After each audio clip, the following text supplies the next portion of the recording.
going to watch it. Thank you. Thanks. Sorry. Bobby. All right, we're so pleased that you're all able to attend this briefing on health and employment issues for non-binary and transgender people. For our guests, the League is a nonpartisan grassroots organization that has worked since the 1930s in Denver, and of course 1920 nationally when women got the vote, to improve our systems of government and impact public policies through voter education and advocacy. Our briefings throughout the League year, such as this one, serve to educate our members and voters and often lead to advocacy. And our advocacy is built on positions that have come from deep study of the issues and adoption from the individual leagues up through the National League. All right, before I hand this over to Barbara Ford to talk about upcoming events, a few housekeeping notes. As we talked a couple minutes ago, we are recording. Please use chat to ask any questions during the talk, and I will collect them there and then. Yeah. I can't remember what you said. See? Time to mute. It's muting time. Time to exercise your power. So please use the chat to ask questions during the talk. I will either present them at the end, or I know last time I think Marv was really good at getting them in the middle, so we'll play that by ear. The chat area also turns out to be a really good place for sharing information with each other. We're going to mute everyone to make sure that we can all hear our speakers clearly. And again, I think it was Marv that told us about closed captioning if you have trouble hearing the talk. So try that. And I think that's it. I'll hand it over to Barbara now, and I'll see you later in the hour. Thank you to everyone who's here, and looking forward to others to join us. I'm the program director for the League of Women Voters for this year. And we are in the process of finalizing our plans for the next 3 months. We will be having a briefing on April 5th, which will be about behavioral health and the criminal justice system here in Denver. We'll have representatives from the Mental Health Center of Denver Criminal Division, working directly with individuals before, during, and after incarceration, and from the new STAR, very popular STAR program. Then on April 19th, we will have representation from the City of Denver Department of Police. Our annual meeting is on May 14th. And the speaker will address mental health concerns and prospects for women and children's mental health in Denver. And on May 24th, the League of Women Voters of Colorado lobbyists will attend a briefing on our progress and prospects in the legislature this year. Once again, our annual meeting will be at 9 o'clock on April 14th, a Saturday morning, from 9 until 11. I'm looking forward to seeing all of you to our annual event. All of these events will continue to be on Zoom. Thank you for being here. And now it's to Elsie.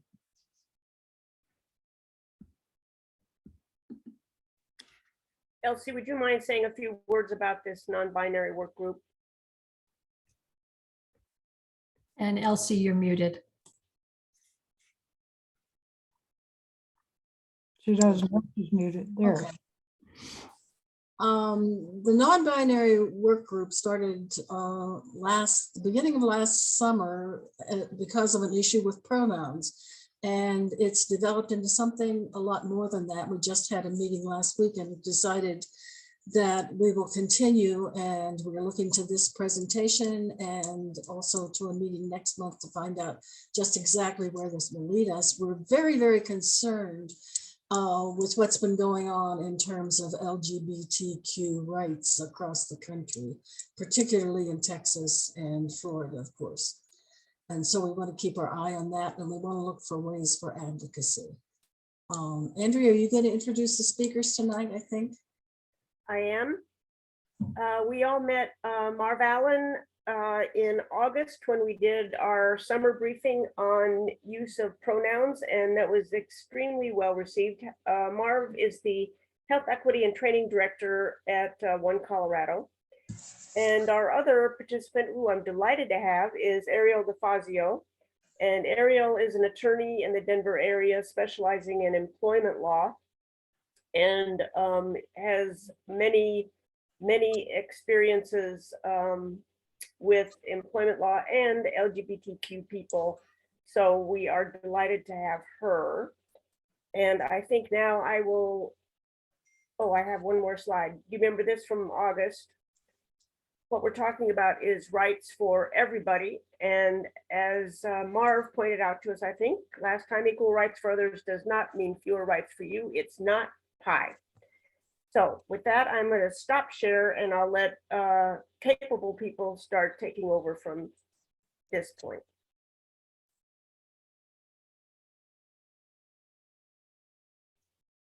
So Marv, it's up to you. I was going to ask, does that mean me? Yes, Yeah. here we go. Let me share my screen. Okay. Can you all see that? A Fair and Just Colorado? Yes. Excellent. And then I'll get up my version over here for notes. It's so great to be back with you all. Thank you so much for having me before and inviting me back and giving me a chance to meet Ariel and work with her. And so this has been really great already. So thank you so much. My name is Marvin Allen, or Marv. I love them both, so either one is great. My pronouns are they, them, theirs. And as Andrea said, I'm the Health Equity and Training Director for One Colorado. I'll tell you a little bit about our organization, but this is the land acknowledgement about the land that we stand on, live and work on, and the place that we inhabit today, and the tribes that it historically belonged to. So I wanted to start including that more in our presentations.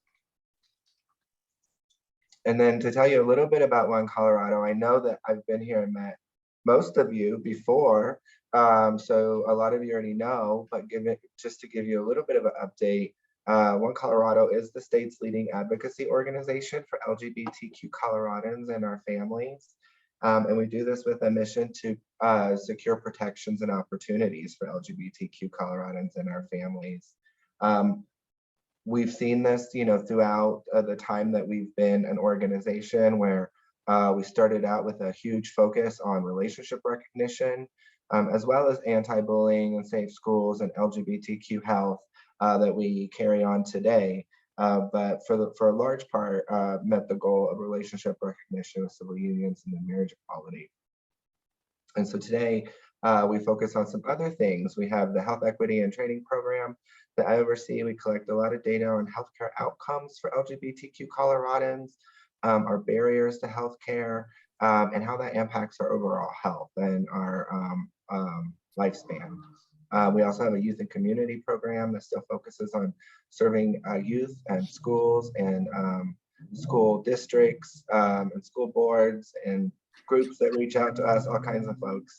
We have a political and organizing team that operates largely under our 501c4 umbrella so that we can promote pro-equality candidates to the Senate, House, and the governor's seat. And we have a policy program with a new policy manager who's doing amazing. So I'll share with you our current policies that we have that impact LGBTQ health as well. So that's just a little bit about us. I won't go through all these bills because I think there was also, even before Bring Your Pronouns to Work, I presented a little bit on our bills in the past. But we've had a successful few years, again, with the pro-equality Senate, House, and governor, where we've been able to pass a lot of bills.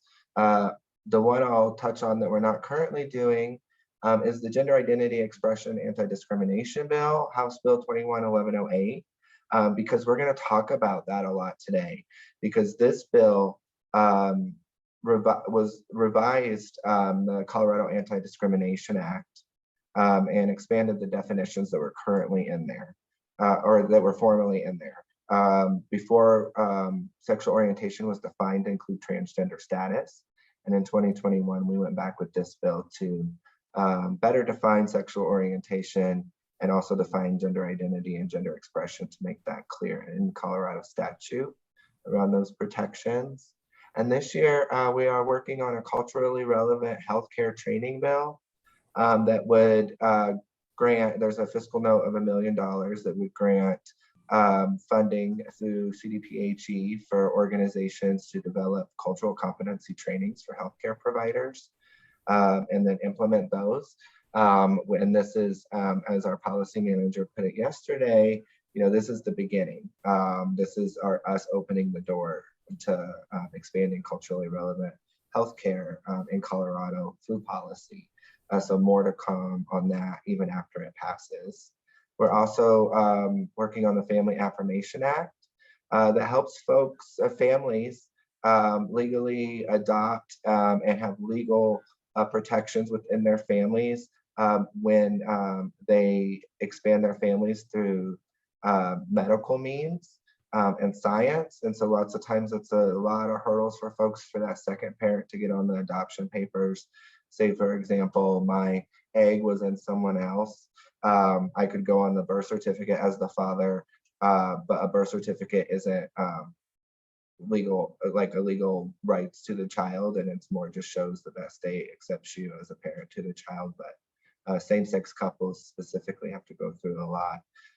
And then queer couples with a trans, at least one trans member, have to go through a lot legally.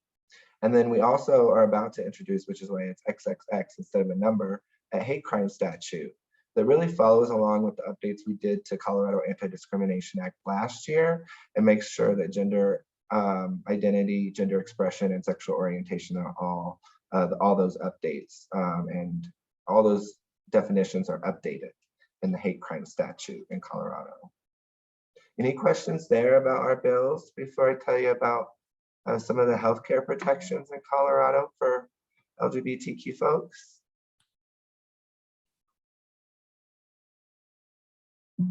Awesome. Oh yeah, and I always forget because I'm so trained to pause and ask for questions. I know I'm supposed to kind of hold them till the end, so that's perfect.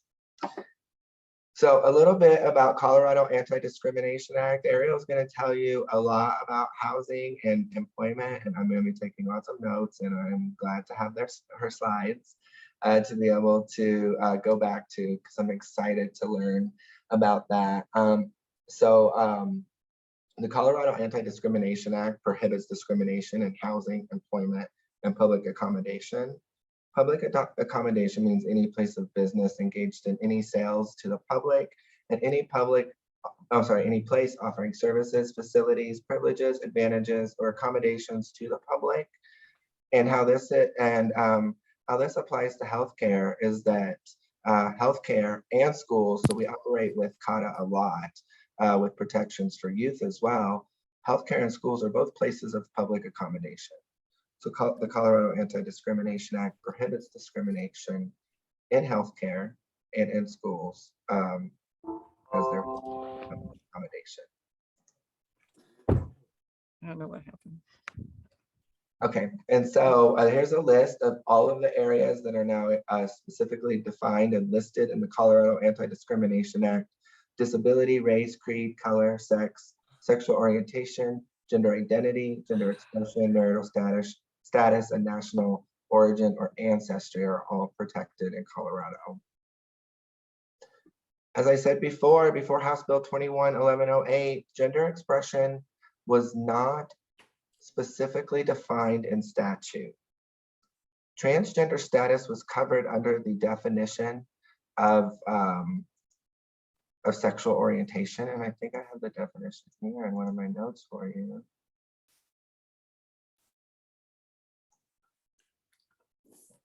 Yeah, here we go.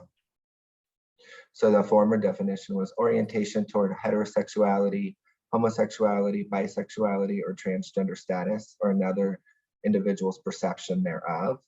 And I call that the 2008 way for us to protect trans folks in Colorado, but we've come a long way.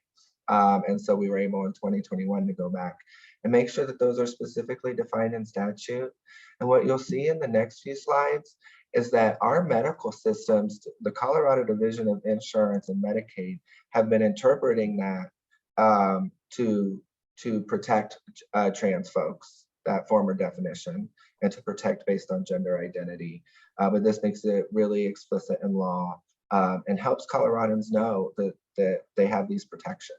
A lot of the battle is folks even realizing that they have these protections so that then they can file claims or denial or appeal denials with their health insurance.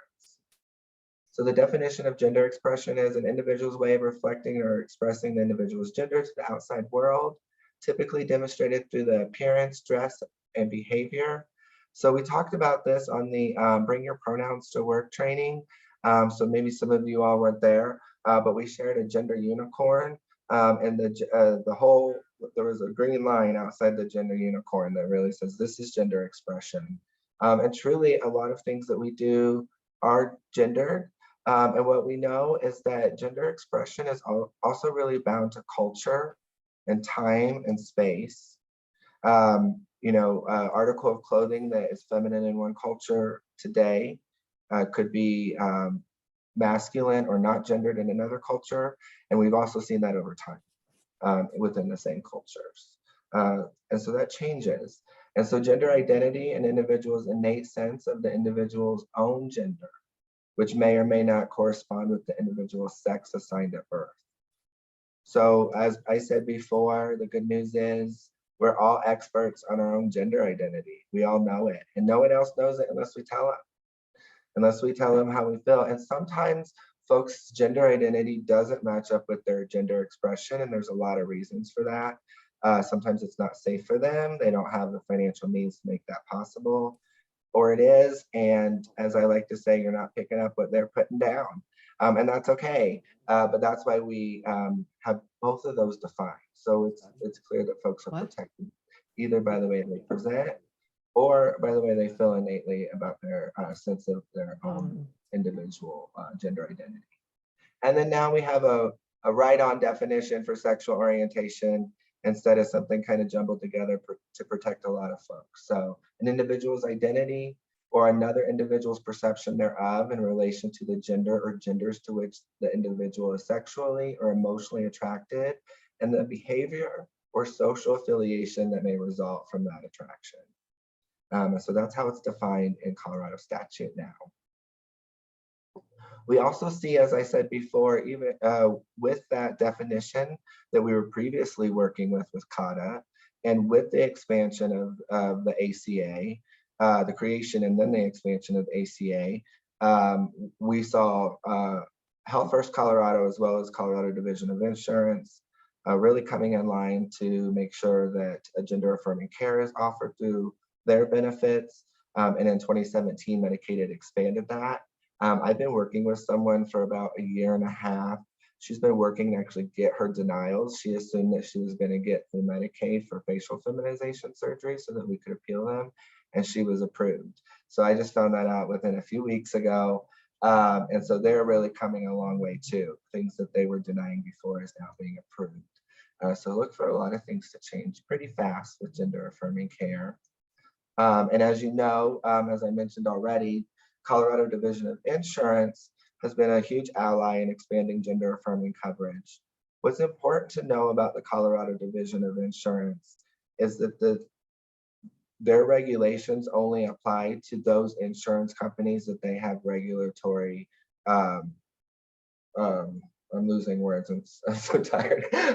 Sorry, y'all. But that they are able to regulate, regulatory authority over. So if you look at your insurance card, if it says CDOI on it, that means that your insurance plan is regulated by the Colorado Division of Insurance.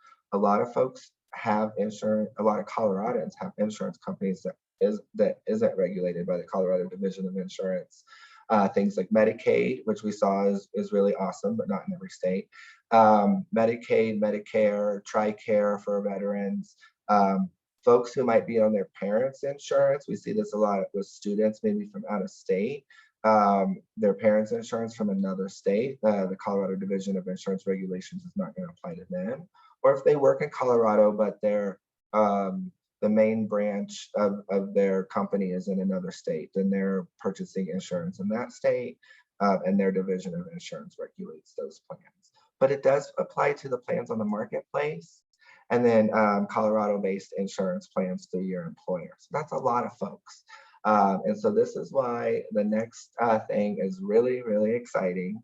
Colorado was the first state, and so the Colorado Division of Insurance was the first division of insurance to say, hey, we have to redo our essential health benefit plan to tell Colorado-based plans what are the minimum services that they have to cover. They can go above this, but they cannot go up below this.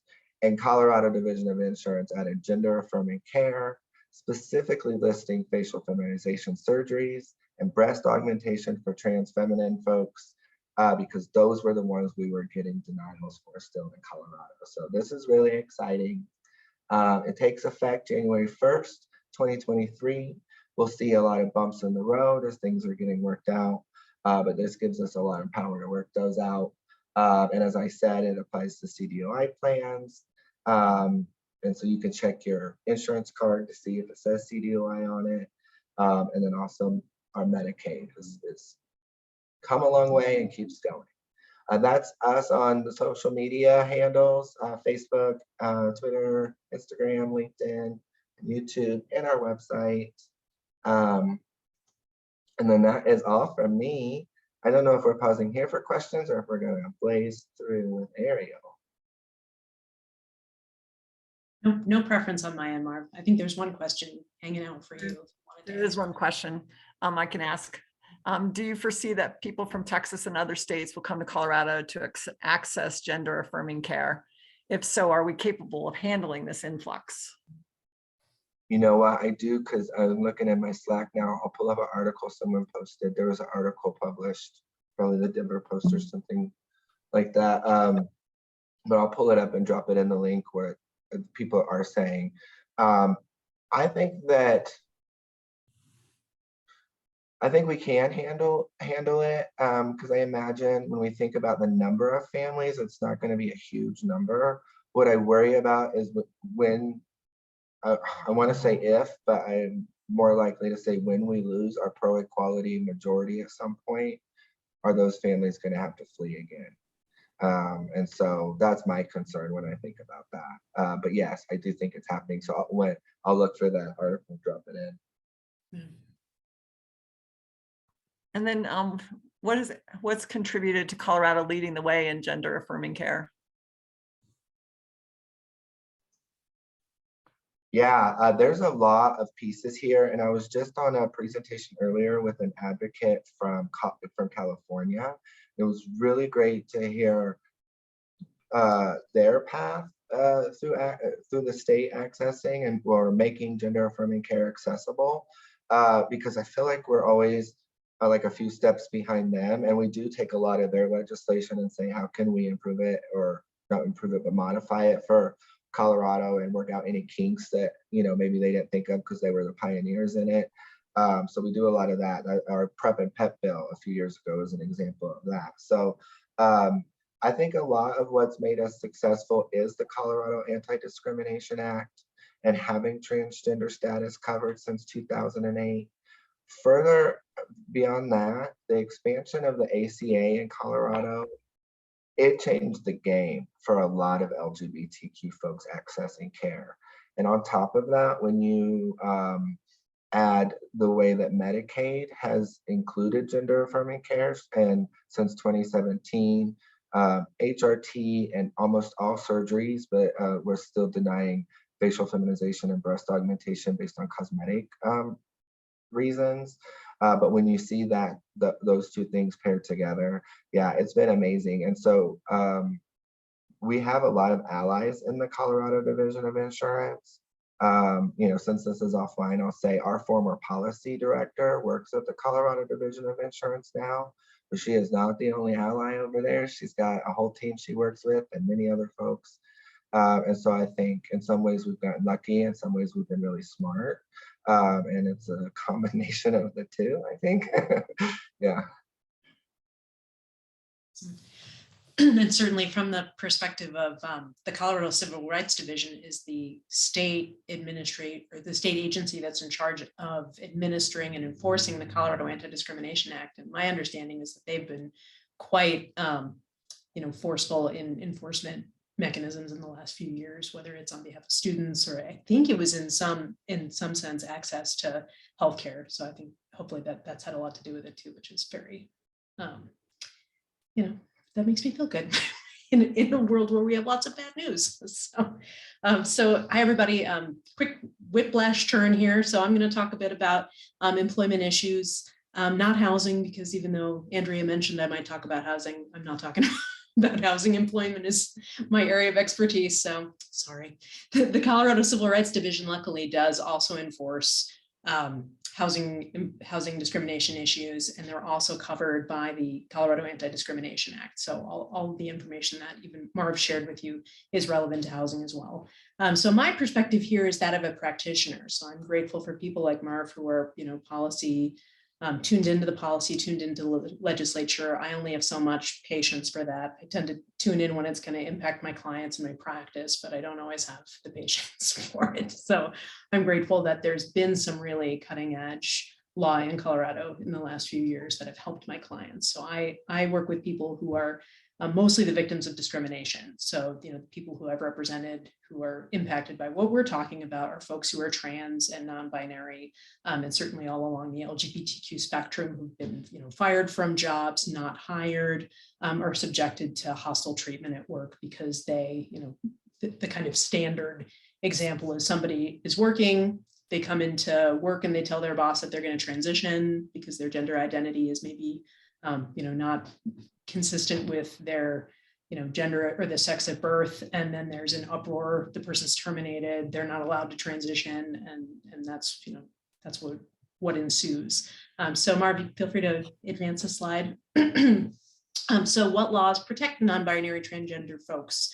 The landscape is generally that we have a federal law and we have state law. So the state law, as we've talked about a bit, is the Colorado Anti-Discrimination Act. Federally, so obviously this applies in every state in the United States, is Title VII of the Civil Rights Act of 1964, otherwise known as Title VII. It has explicit coverage just for folks. You're not allowed to discriminate against people under Title VII based on protected classes, which includes sex. It also includes religion, national origin, color.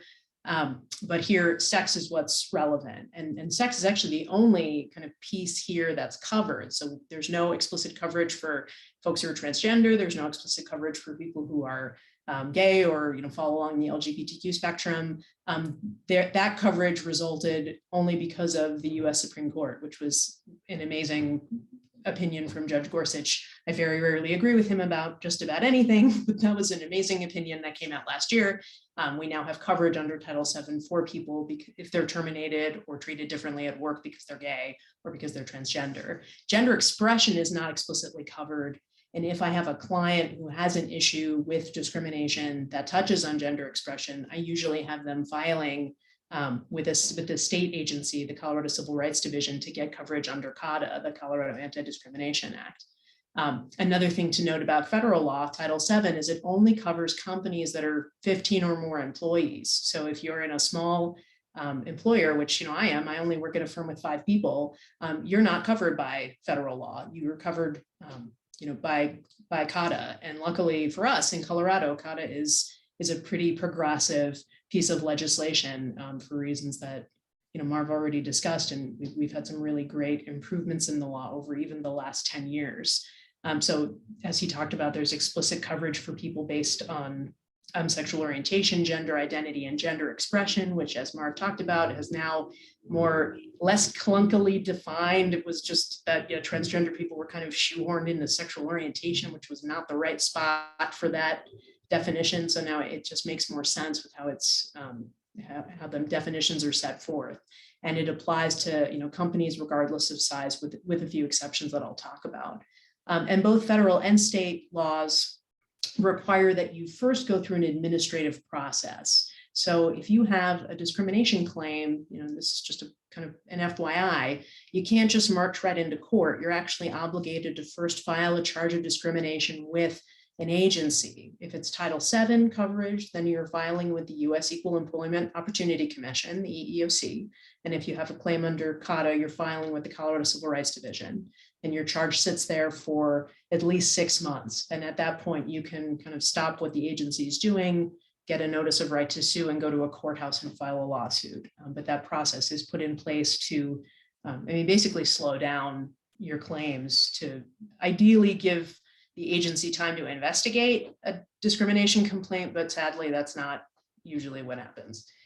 And both laws protect people from retaliation for engaging in protected activity, which is anything from, informally complaining to a supervisor, hey, I think I'm being discriminated against, all the way to, you're filing a charge of discrimination. Any of those, anything along that spectrum of bringing forward concerns that you're being treated differently because of a protected class that's covered under one of these laws is protected activity, and you are protected from retaliation as a result of that.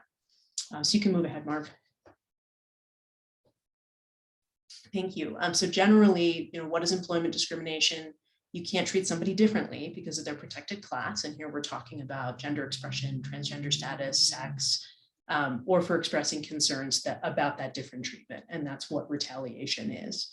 And that includes, there's a million ways employers can creatively make your life unpleasant. And that can be not hiring you, firing you, disciplining you, harassing you at work, terminating you, paying you differently. Certainly equal pay, men versus women has gotten a lot of press in the last couple of years, but you can certainly, discriminate against people who are transgender by paying them less. All those things are illegal.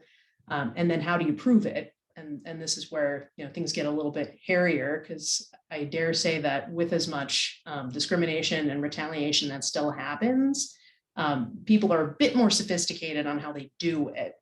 So rare is the instance that we have, a piece of direct evidence that says, they terminated you because you're gay, or they terminated you because you're non-binary or you're trans. It's really much more that we're looking at circumstantial evidence, like, how were you treated before you came out as trans? How were you before you came out and said, hey, my preferred pronoun is they, them, theirs, and versus after? Is there a difference? Were you a phenomenal employee before, and then all of a sudden, once you're disclosing, your gender identity, your trans identity, your non-binary identification, are you now being treated like you're the worst person in the world? That break is pretty obvious, I think.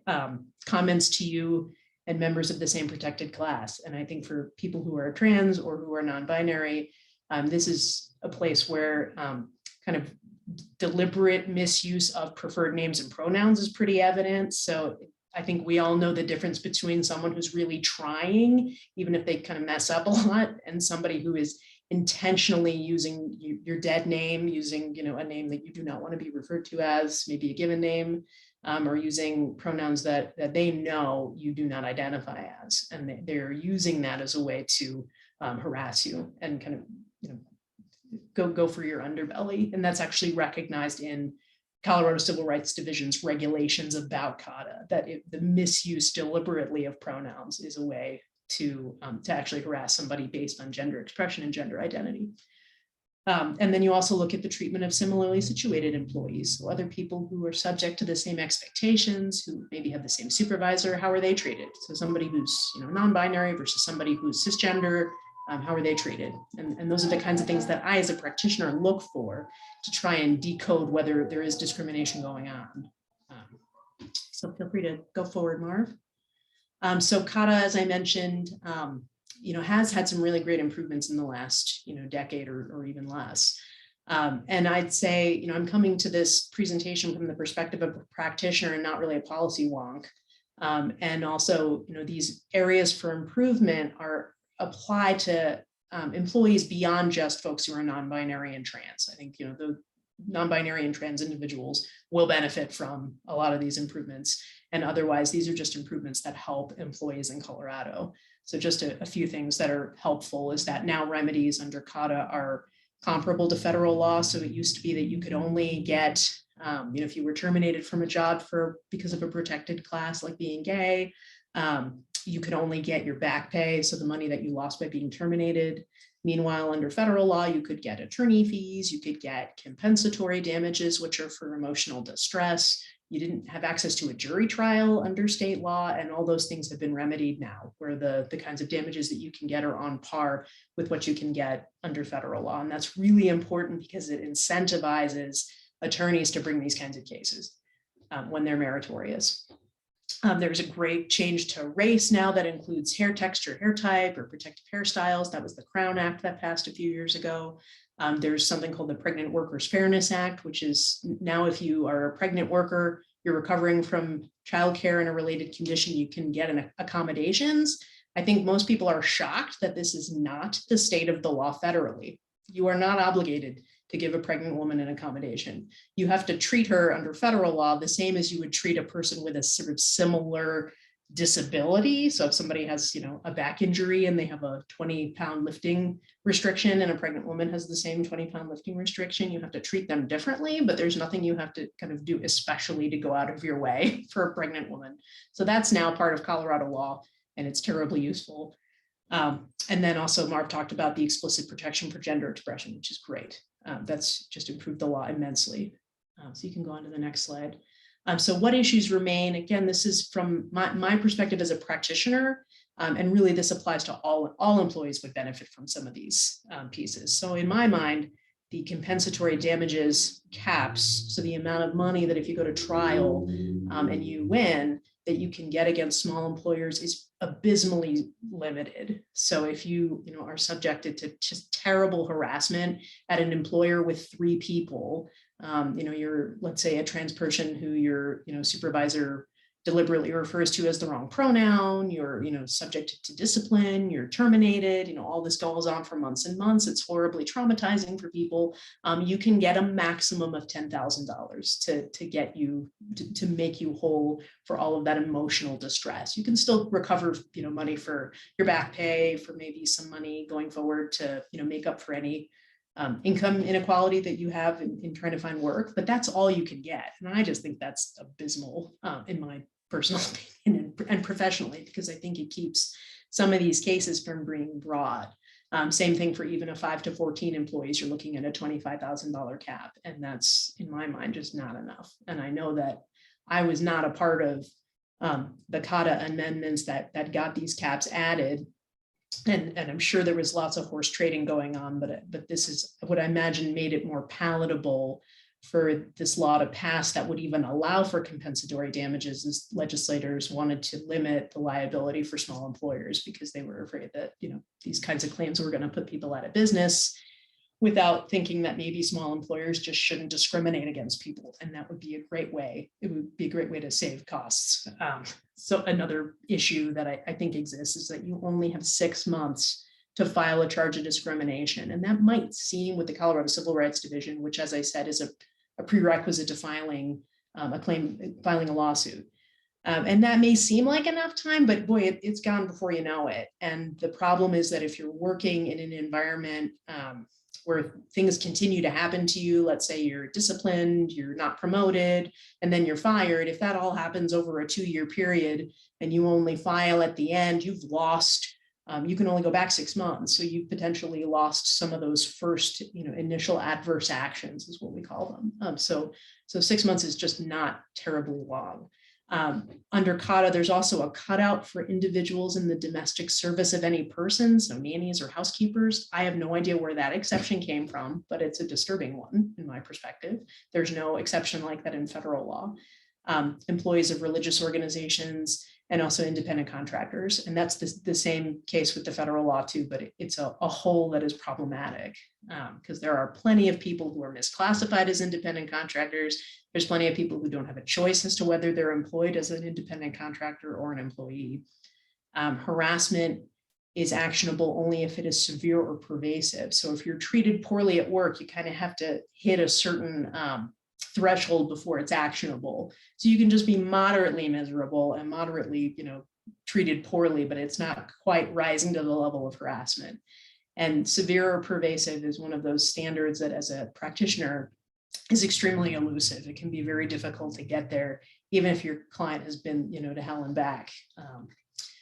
And there's also in the Colorado Civil Rights Division, when they have the charge of discrimination and they're investigating it, ultimately, if you don't remove that charge, they have to arrive at a determination. So they find whether or not they believe there was cause or that there's cause to believe that discrimination or retaliation occurred, or they believe that cause didn't occur. And at the Colorado Civil Rights Division, the finding rate that discrimination or retaliation occurred is 5% or less of all charges that are filed.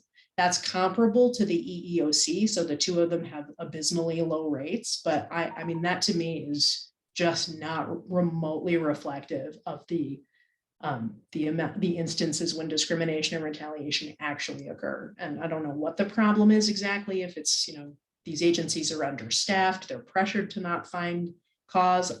I just don't know, but it is very low. So Marv, feel free to go to the next slide. And so this is one piece of good news, is that there is a piece of legislation that is going to be introduced soon. I don't know when, but I have it in my right mind that it's going to be a House bill this year. And it's called the Protecting Opportunities and Workers' Rights Act, or POWER. And it's going to correct just a few of the items that I pointed out are issues that remain. So it's going to expand the definition of employee to fill this weird exception where individuals in domestic service, they'll be covered. It would actually cover a good number of people who are considered independent contractors. It would change the definition of harassment so that there's no longer this high burden of severe pervasive. So it would, bring it down for those folks who are just having a really hard time that maybe can't meet that really high burden. It makes failing to initiate an investigation of a complaint to be a discriminatory practice. I think that's on a practitioner's side, that's really quite compelling, because there are so many instances when our clients bring forward concerns in good faith at their work, hoping things will improve, and their employer either just dismisses them summarily, they just don't do anything about it, or they do some real patched up sad sack investigation that's not, they don't even interview our client, they just don't do anything about it. And it would be great to incentivize employers to actually take some action. And it expands the time to file from 6 months to 300 days. And that's on par with what you get under Title VII. So if you file with the EEOC. So this is my contact information, and I'm happy to answer questions about any of those pieces, or certainly if you have any other, questions from Marv's presentation, feel free to, bring those up now as well. All right. When a company is found to have discriminated or retaliated, in addition to paying the compensatory damages, are there other remedies that the company must take to correct their practices? Sure. So what we're talking about is, if you get to trial, because that's really the only, that's the only point where you're going to have a decision maker actually, coming to the conclusion, hey, you all, discriminated against this person, or you retaliated against them in violation of the law. Juries are the ones who make those findings. They decide what to award a plaintiff, whether it's, compensatory damages, back pay. A judge then has the power, whether it's in federal or state court, to make other, equitable remedies available. Technically, they can reinstate the person. They can require training of their people.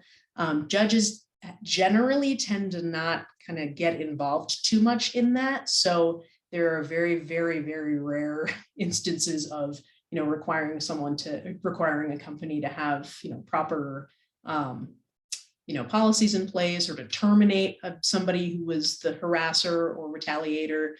Those things are pretty unusual. I'd say the exception is if the EEOC, which is the federal agency that enforces Title VII, is the one to actually bring the lawsuit, they can enter into consent decrees with employers to actually get them to adopt, employment practices that will help other employees. But those cases are rare. The EEOC can only take on a few dozen of them a year. So I would say generally, there's not a lot we can do other than get them to open up their pocketbook to get them to change their practices. The depth of both of your knowledges is just amazing. Marv also put a link in the chat, so be sure and look at that. There aren't any other questions in the chat right now. We're a small enough group. If somebody wants to Oh, here's something from Marty. The article in the Post today says one clinic has a 500-person wait at a clinic providing gender affirming care. Is there any effort in place to increase those trained in this area? There's obviously a need.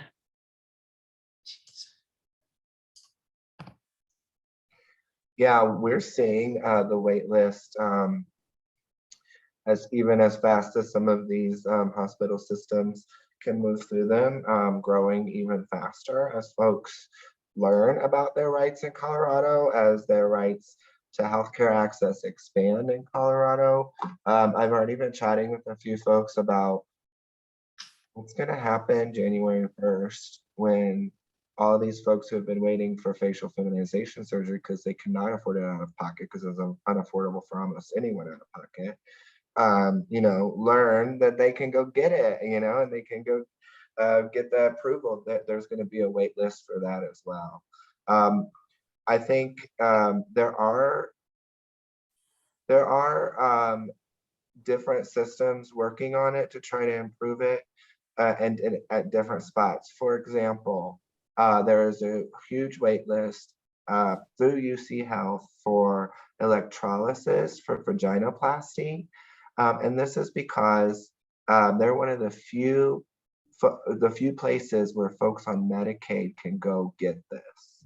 What we see is that some of these services do also serve a cosmetic purpose. It's not cosmetic to treat gender dysphoria for trans and non-binary folks, but for some folks, some of these services like facial reconstruction, breast augmentation, electrolysis might be a cosmetic. So we see a lot of these services offered in the non-medical spaces. And so folks, it's more likely if you're someone who is employed and get insurance through your employer, that you'd be able to afford to jump off that wait list and go pay out of pocket than if you're a Medicaid recipient. And so we see a bottleneck there, but we also see the Department of Healthcare Policy and Finance, putting some money in there, helping UC Health get through these lists and pay for the treatment where there are gaps in the Medicaid payment system to ensure that folks are getting it. And so there is a lot of work there. One of the issues there is that Medicaid is not that enticing for a provider to take, like at all. So a lot of providers choose not to. And so, yeah, that's a lot of work, and I foresee it happening even more as we expand gender affirming care. On the flip side, these systems do tend to catch up. One example of that is I had top surgery in March of 2015. And oh man, I always forget my anniversary for that. Anyway, I had top surgery in March of 2015. And at the time I was with Kaiser, but they did not have a surgeon to do it. So they contracted with a private plastic surgeon, Dr. Stacy Folk, to do mine, and a whole list of other folks. But they got surgeons to do it now, because let me tell you what, they do not like having a contract to cover. They'd much rather have somebody in their network, in their system. So these systems do tend to catch up, but not without these bottlenecks and these wait lists for care. So we have a lot of work to expand gender affirming care in general. Just even like regular access to gender affirming care. There's a lot of work to recruit and then and also train providers to be able to provide surgeries and hormone replacement therapy. And then, we're also working at the policy level to just expand cultural competency across the board for healthcare providers. Does gender affirming care always mean surgery? It does not. So lots of times when we talk about gender affirming care, if we're talking specifically about, gender affirming care to change our bodies or the way we look, we are talking about surgery or hormone replacement therapy. But there are also other forms of gender affirming care. Voice therapy is really important sometimes for trans feminine folks and trans women, because testosterone has already impacted their bodies so that their voices deepen. And so voice therapy can be really impactful for someone's gender dysphoria if their voice is a cause of them experiencing that dysphoria. We also think about mental health services.